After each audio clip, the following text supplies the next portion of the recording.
Digital students, इस video में हम लोग क्लास 10 एनसीईआरटी बुक का जो टॉपिक है हाइट एंड डिस्टेंस, उसका सारा क्वेश्चंस धीरे एक एक करके डील करेंगे। तो अभी इस वीडियो में उसका फर्स्ट क्वेश्चन आप लोग से डिस्कस करते हैं। फर्स्ट क्वेश्चन क्या है? फर्स्ट क्वेश्चन है, a circus artist is climbing a 20 metre long rope which is tightly stretched and tied from the top of a vertical pole to the ground.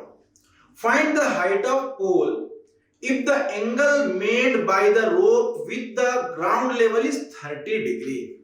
तो question क्या है? Question है कि circus का एक आर्टिस्ट 20 मीटर लंबी रस्सी पर चढ़ रहा है जो कि अच्छे से टाइट है और जमीन पर सीधे खड़े पोल के साथ, पोल के टॉप से वो बंधा हुआ है। ये जो रस्सी है किससे बंधा हुआ है? तो जमीन पे सीधा खड़ा हुआ पोल का टॉप से बंधा हुआ है। यदि ग्राउंड लेवल के साथ रस्सी जो है, रस्सी किसके साथ? ये जो रस्सी है ग्राउंड लेवल के साथ 30 डिग्री का एंगल बनाता है तो पोल का हाइट क्या होगा, यही हम लोग को निकालना है। तो अब इस सिचुएशन में क्या देख रहे हैं कि एक ट्रायंगल बन रहा है। कैसा ट्रायंगल बन रहा है? तो इस सिचुएशन में एक राइट ट्रायंगल बन रहा है।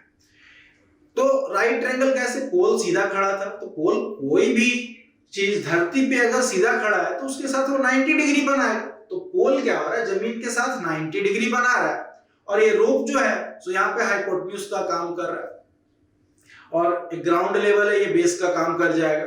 ठीक है, तो हम लोग इस सिचुएशन में क्या देख रहे हैं कि एक राइट ट्रायंगल बन रहा है और इस राइट ट्रायंगल का नाम हम लोग दे देते हैं ABC, जहां पर B 90 डिग्री है। और जैसा कि क्वेश्चन में आपको दिया हुआ है कि ये जो रोप है ग्राउंड लेवल के साथ 30 डिग्री का एंगल बना रहा है, तो इसको हम डिनोट करते हैं C पॉइंट से। तो ये C पॉइंट है, ये C कितना डिग्री का एंगल हो गया? C किसके किसके बीच का एंगल है?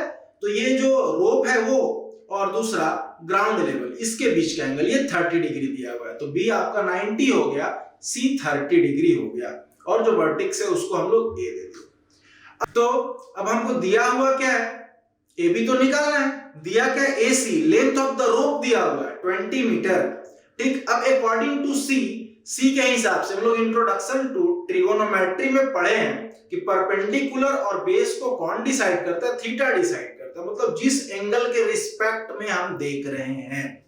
तो यहाँ पे किस एंगल के रिस्पेक्ट में देख रहे हैं? C के रिस्पेक्ट में देख रहे हैं। ठीक है, C का रेफरेंस लेकर के देखिए। तो अकॉर्डिंग टू C परपेंडिकुलर कौन हो जाएगा? C के अपोजिट वाला कौन है यहाँ पे? AB। और बेस कौन हो गया? BC। और हाइपोटेन्यूज कौन हो गया? ये तो फिक्स है यहाँ पर AC। तो अब आपको दिया क्या क्या है? आपको यहाँ पर AC दिया हुआ है और क्या दिया हुआ है? एंगल C दिया हुआ है और आपको निकालना क्या? आपको P निकालना है इस सिचुएशन के अकॉर्डिंग। तो P ABP हो गया, AC H हो गया। P पता नहीं है, H पता है, C 30 डिग्री पता है। तो क्या सोचेंगे अब इसमें कौन सा ट्रिगोनोमेट्रिक फंक्शन अप्लाई करें? तो देखिए P और H का रिलेशन ना निकालना है आपको C के अकॉर्डिंग।